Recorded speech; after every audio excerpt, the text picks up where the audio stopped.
Okay ఏం చేస్తారు madam?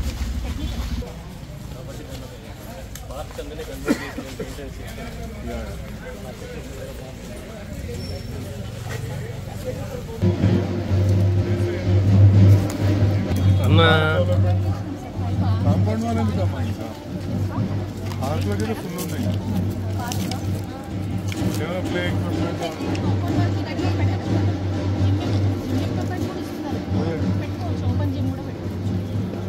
పెట్టండి. మరి ఏం ప్రపోజల్ అయితే ఏముందా?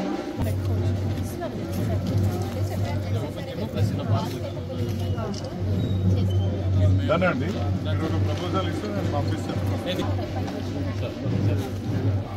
మీ మన ఇది నడుచుకుంటూ వచ్చే ఫోటో కూడా పెట్టండి.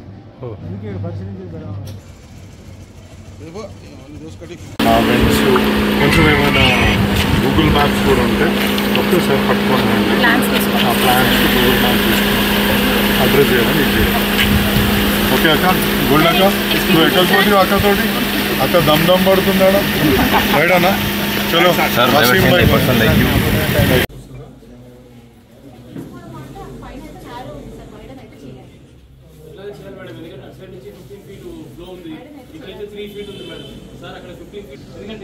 ఇంకా ఏమైనా ఆల్టర్నేట్స్ ఉన్నాయమ్మా?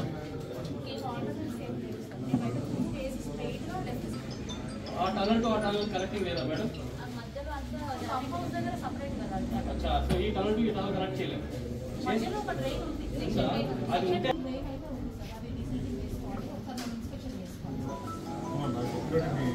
టెక్నాలజికల్ సర్వే మీ డీసెంటింగ్ ఏంటి మీ ఇక్కడ నుంచి అంటే సందర్భంగానే వాళ్ళ ఇల్లు తీసుకుందాం.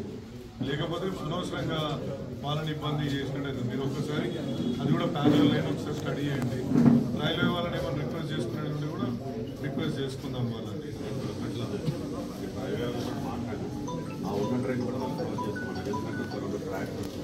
అందుకనే మీరు రెండు టన్నల్ ఇచ్చినాం.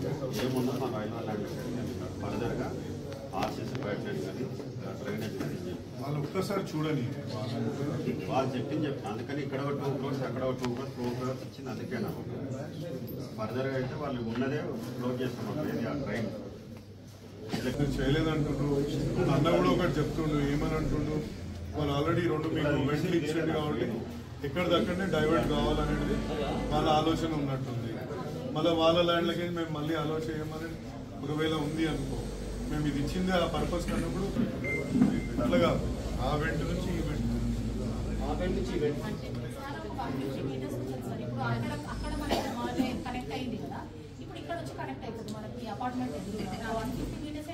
మీరు ప్రపోజల్ పెట్టి శాంక్షన్ కావాలి కదా. శాంక్షన్ అయి మన వర్క్ కోసం మరి ల్యాండ్ అక్విజిషన్కి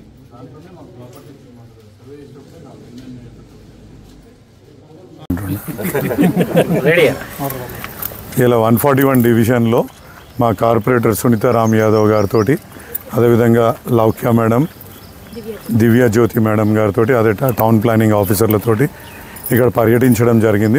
ప్రత్యేకంగా చిన్మయ మార్గ్లో ప్రతి వర్షాకాలం ఈ యొక్క ఏరియా మునిగిపోవడము, సో దానికి ఏ విధమైన చర్యలు చేపడితే ప్రాబ్లం సాల్వ్ అవుతుంది అనే ఉద్దేశంతో ఇక్కడ టోటల్గా అన్ని ఏరియాలు తిరిగి చూడడం జరిగింది. చాలా మటుకైతే ముందుకు పనులు అయినాయి, కానీ ఒక 2-3 పనుల దగ్గర ఇంకా తీవ్రంగా ఇబ్బంది ఉంది.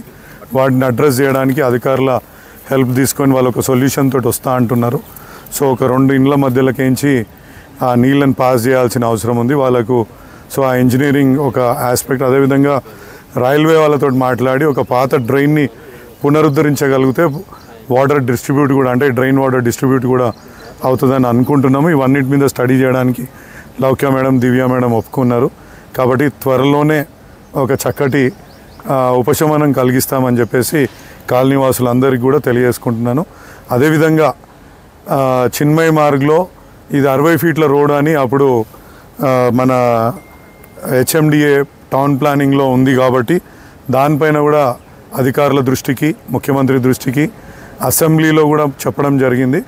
దాని ఒరిజినల్గా ఎంతైతే రిక్వైర్డ్ ఉందో అంత మటుకే దాన్ని కుదించాల్సిందిగా కోరుతున్నాము. ఇప్పుడు అక్కడ 20 ఫీట్ల రోడ్డు, 30 ఫీట్ల రోడే ఉంది. దాన్ని 60 ఫీట్ల రోడ్డు చేయడం మూలన చాలా ఇండ్లు నష్టపోతాయి. అది ఇంకోటి ఎక్కడ త్రూ ఫేర్ కాదు, అంటే వేరే ఒక మేజర్ ఏరియాకి పోయే రోడ్డు కూడా కాదు, అది కాలనీల మధ్యలో తిరిగే రోడ్డు కాబట్టి దాన్ని కూడా సరి చేసుకోవాల్సిన అవసరం ఉంది.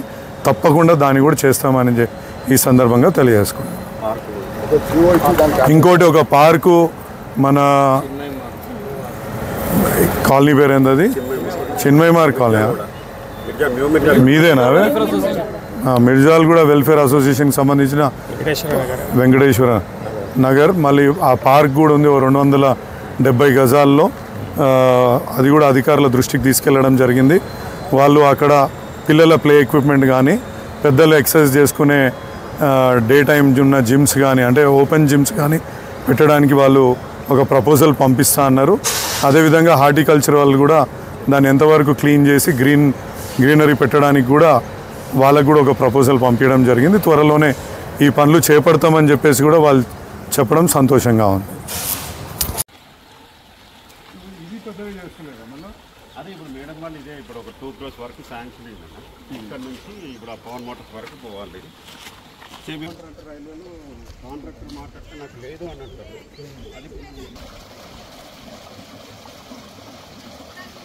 ఈరోజు 141 డివిజన్ గౌతమ్ నగర్లో మన చిన్మయ్ మార్గ్లో వర్షం పడినప్పుడు చాలా ప్రాబ్లం ఫేస్ చేయడం అవుతుంది.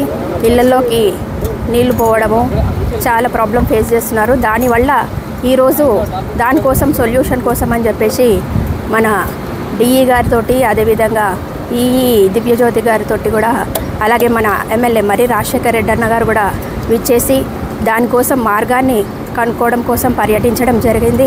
అదేవిధంగా కాలనీ వాసులందరితో కూడా పర్యటించి దానికి సొల్యూషన్ ఏంది అనేది తెలుసుకోవడానికి ఈరోజు ఈ సందర్భంగా అందరూ కూడా మాకు సహకరించినందుకు అందరికీ థ్యాంక్స్ తెలియజేసుకుంటున్నాను.